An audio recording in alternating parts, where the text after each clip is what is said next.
नमस्कार, स्वागत है आपका ज्ञानदीप सक्सेस पॉइंट के यूट्यूब चैनल पर।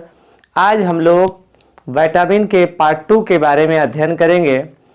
पार्ट 1 के बारे में अगर आपने नहीं देखा है तो उसका लिंक मैं डिस्क्रिप्शन में दे दूंगा और उसे देख लीजिए। अगर आप इस चैनल में पहली बार आए रहे हैं तो इस चैनल को सब्सक्राइब और लाइक करना न भूलें। आइए जानते हैं, जैसा कि हम लोगों ने विटामिन के बारे में अध्ययन किया कि विटामिन एक कार्बनिक यौगिक है जो हमें ऊर्जा नहीं देती, लेकिन इसके अभाव में हमारे शरीर में बहुत सारे जैवीय क्रियाएं रुक जाती है, बहुत सारे बीमारियां उत्पन्न होती हैं। उसी श्रृंखला में आज हम लोग विटामिन ई, विटामिन सी और विटामिन के बारे में पढ़ेंगे। जैसे कि विटामिन ई का रासायनिक नाम टोकोफेरोल है। विटामिन ई का रासायनिक नाम क्या है? टोकोफेरोल है। इसे केमिकली हम लोग टोकोफेरोल के नाम से जानते हैं। इस विटामिन को ब्यूटी विटामिन कहते हैं, यानी इस विटामिन को दूसरे रूप में हम लोग सौंदर्य विटामिन के नाम से भी जानते हैं। ठीक है, इसकी मुख्य स्रोत क्या है, इसकी सोर्सेज क्या है, आखिरकार ये विटामिन हमें कहाँ से प्राप्त होती है?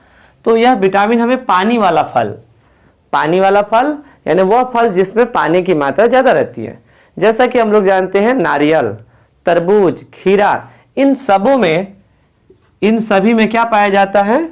बीज वाला फल हुआ, इन सभी में विटामिन ई की मात्रा प्रचुरता में पाया जाता है। ठीक है, यह एंटीऑक्सीडेंट के रूप में कार्य करता है। एंटीऑक्सीडेंट करने का मतलब हिंदी में से प्रतिऑक्सीकारक कहते हैं। अब ये क्या है प्रतिऑक्सीकारक? ध्यान से सुनिए। हमारे शरीर में विभिन्न प्रकार के रासायनिक क्रियाएं होती रहती हैं और इस दौरान बहुत से अनावश्यक ऑक्सीजन उत्पन्न हो जाता है और ये ऑक्सीजन विभिन्न प्रकार की क्रियाओं में कठिनाई उत्पन्न करती है, विभिन्न प्रकार के कार्यों में बाधा उत्पन्न करती है। जो अतिरिक्त ऑक्सीजन उत्पन्न हुआ, उस अतिरिक्त ऑक्सीजन को खत्म करने का, मारने का कार्य विटामिन ई करती है। और ई के साथ साथ विटामिन सी भी, विटामिन ई और विटामिन सी ये दोनों ही प्रतिऑक्सीकारक हैं और यह हमारे शरीर में अतिरिक्त ऑक्सीजन को क्या करती है? मारती है। ठीक है, इस कारण इसको क्या नाम रखा गया? एंटीऑक्सीडेंट। ठीक है, अब जानते हैं आखिरकार इसकी कमी से कौन कौन सी बीमारियां उत्पन्न होती हैं। तो सबसे पहले बाझपन, पुरुष और स्त्री दोनों में, अर्ली एजिंग, समय से पूर्व बुढ़ापा, हार्ट अटैक, हृदयघात जिसे दिल का दौरा भी कहते हैं, और कैटरेक्ट, मोतियाबिंद, ये बीमारियां विटामिन ई की कमी से उत्पन्न होती हैं। अब ध्यान रखें, बाझपन कैसे उत्पन्न होता है?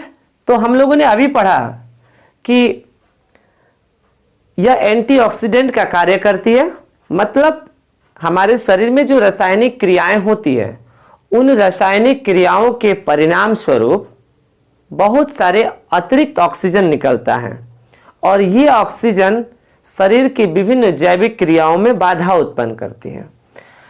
अगर ये ऑक्सीजन हमारे शरीर में पाए जाने वाले, मनुष्य शरीर में पाए जाने वाले लिंग हार्मोन के रूप में, जैसा कि हम लोग जानते हैं महिलाओं में जो मादा हार्मोन है वह एस्ट्रोजन है और पुरुषों में टेस्टोस्टेरोन है। ठीक, अर्थात अंडाणु और शुक्राणु। ठीक है, अगर यह अंडाणु और शुक्राणु की कोशिकाओं पर आघात करे तो उसको आघात करके डैमेज कर देती है, जिसके कारण अंडाणु और शुक्राणु का उत्पादन नहीं होता है, जिससे कि जो जनन क्षमता होती है वो धीरे धीरे समाप्त हो जाती है। इसी चीज को हम लोग किस नाम से जानते हैं? बाझपन के नाम से जानते हैं। ध्यान रखें, इसके कारण अर्ली एजिंग यानी समय से पूर्व बुढ़ापा आ जाता है। क्यों? क्योंकि इसके कारण क्या होती है, ये जो अतिरिक्त ऑक्सीजन होते हैं, ये ऑक्सीजन हमारे अगर त्वचा की कोशिकाओं को मार देती है तो हमारे त्वचा जो होती है वो ढीली पड़ जाती है, जिसके कारण ऐसा महसूस होता है कि बुढ़ापा आ गया है। अगर ये जो अतिरिक्त ऑक्सीजन है यह हमारे हृदय की जो कार्डिक सेल होते हैं, हृदय की कोशिकाओं को क्या कहते हैं, कार्डिक सेल, और उस कार्डिक सेल में अगर यह अपना प्रभाव दिखाती है तो और हृदय की कोशिकाओं को मार देती है, जिससे क्या होगी, हृदय में रक्त आपूर्ति समय से नहीं हो पाएगा और हृदयाघात, दिल का दौरा, हार्ट अटैक जैसी समस्याएं उत्पन्न हो सकती हैं। उसके बाद मैंने लिखा मोतियाबिंद। अगर यह हमारे आंख की कोशिकाओं को प्रभावित करता है, जिससे कि आंख के ऊपर एक परत बन जाएगा, रेटिना, नेत्र लेंस के ऊपर, जिसे हम लोग मोतियाबिंद के नाम से जानते हैं।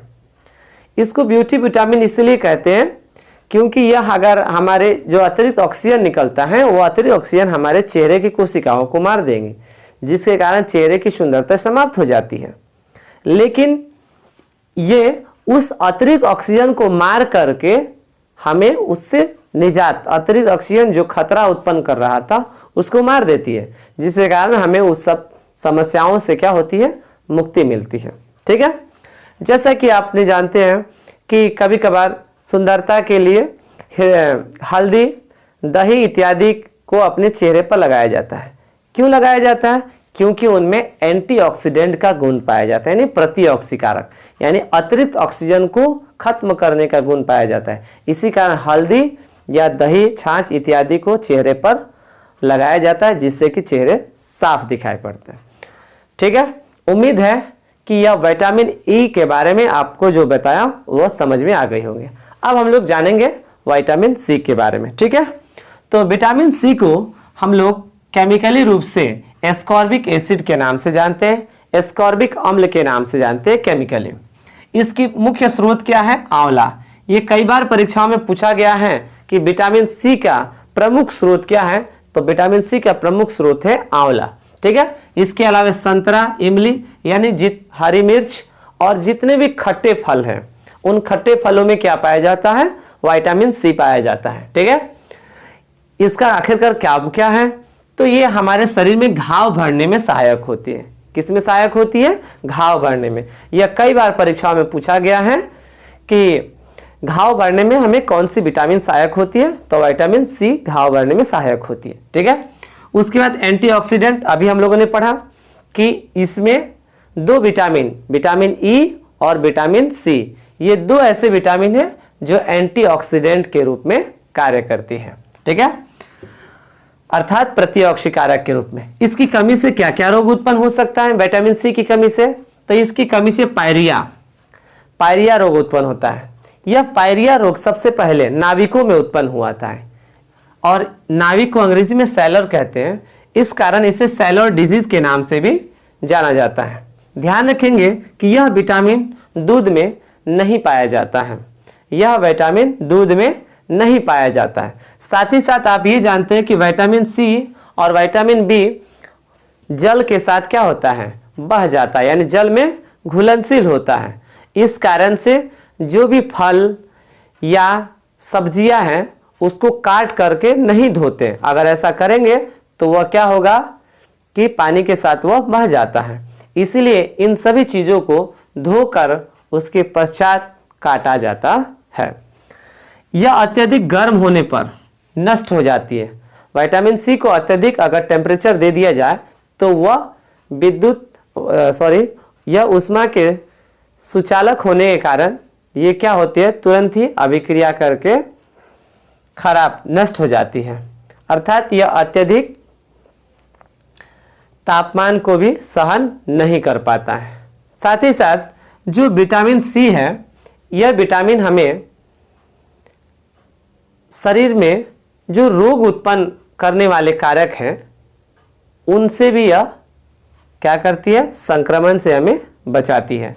साथ ही साथ यह कैंसर जैसे रोगों के लड़ने में भी विटामिन सी बहुत ही आवश्यक है।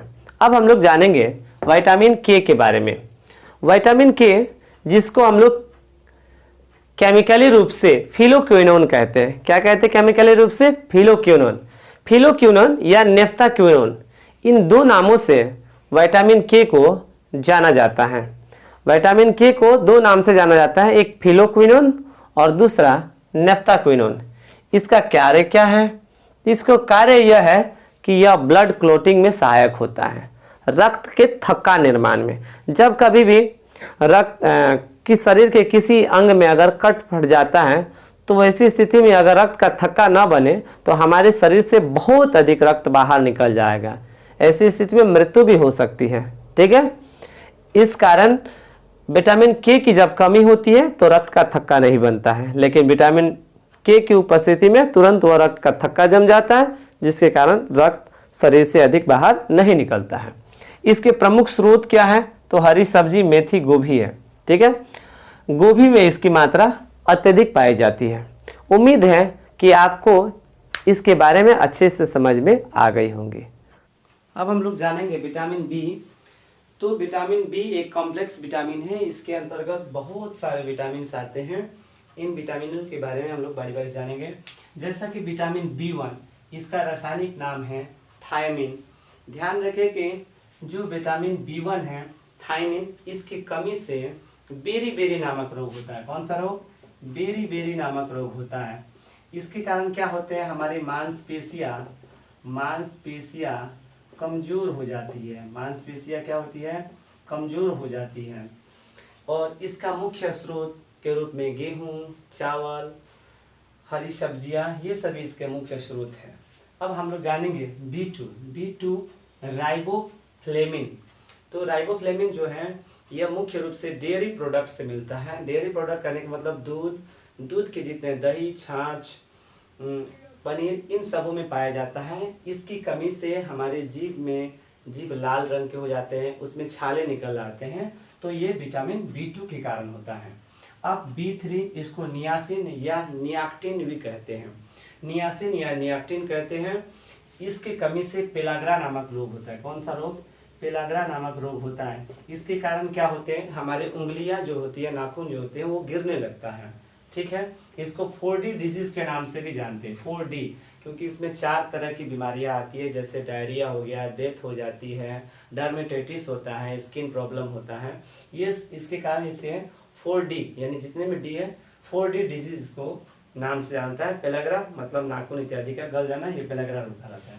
अब आता है B4 नहीं होता है, B5 पेंटोथेनिक एसिड कहते हैं। नाम से इस पर 5 है तो पेंटोथेनिक एसिड कहते हैं। ये क्या है? पेंटोथेनिक एसिड, इसके कारण हमारे जो भी शरीर में है हेयर्स लॉस होता है, बाल का झड़ना, ये सभी विटामिन B5 का कारण होता है। इसके कारण हरी साग सब्जियां, सोयाबीन इत्यादि का सेवन अत्यधिक करना चाहिए। बाल का झड़ना, हेयर लॉस, बाल का झड़ना। B6 इसे पायरोडॉक्सिन कहते हैं। B6 इसे पायरोडॉक्सिन कहते हैं। इसके कारण माइल्ड एनीमिया होता है। क्या होता है? Mild anaemia. कौन सा रोग होता है? Mild anaemia. और ध्यान रखें, मिल्ड एनीमिया के कारण हमारे शरीर में आरबीसी का निर्माण नहीं हो पाता है।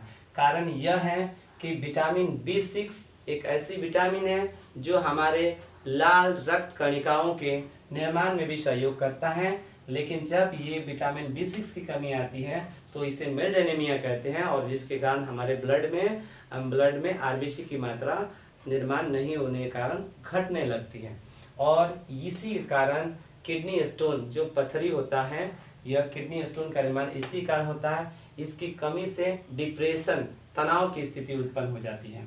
ठीक है, अब हम लोग जानते हैं B7 को विटामिन H भी कहते हैं, विटामिन H भी कहते हैं। ठीक है, बायोटिन इसका केमिकल नेम है, बायोटिन। इसके कारण हमारे जो हेयर्स हैं वो हेयर्स की जो कलर है वो क्या होती है? वाइट। हमारे बाल का रंग उजला हो जाता है इसकी कमी के कारण। ठीक है, अब हम लोग जानेंगे 8 नहीं होता है B9 को फोलिक एसिड कहते हैं। फोलिक एसिड मुख्य रूप से विटामिन B9 हमारे प्रेगनेंसी के दौरान, गर्भपात की अवस्था के दौरान, B9 प्रेगनेंसी के दौरान इसका प्रयोग, ये विटामिन B9 प्रेगनेंसी के दौरान सहयोग करता है इसका मुख्य स्रोत सेब,